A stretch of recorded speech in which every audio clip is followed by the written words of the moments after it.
Immersion, sobrang memorable ng immersion kasi yun, you get to meet a lot of people, matututo ka ring makisama at makihalubilo sa kanila. And syempre yung pinaka-importante sa lahat is yung matulungan mo sila or mag-serve ka kasama nila.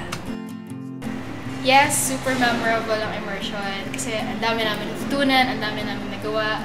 Yung mga taong na-meet namin doon, sure na hindi namin papakawalan yung pagkakaibigan namin. Tsaka super saya. It's a whole new experience for us and forever namin tatandaan yun.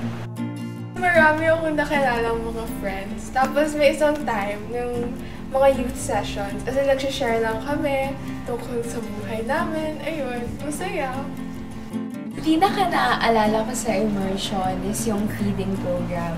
Kasi nung sa feeding program, hindi lang namin pinakain yung mga kids, pero nag-share din kami ng gospel sa kanila. And doon, sobrang nakita ko yung effort ng youth ng Masantol. Kasi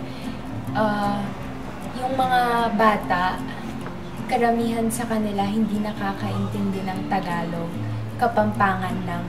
So, talagang tulungan between the GCF, us, sa aming mga estudyante, and yung Masantol Youth. Talagang nakita yung effort na mag-translate and yung passion to share the gospel.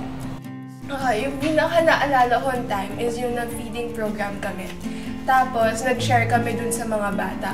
Medyo mahirap siya kasi yung mga iba, hindi sila nakakaintindi ng Tagalog. Pero nakakatuwa kasi talagang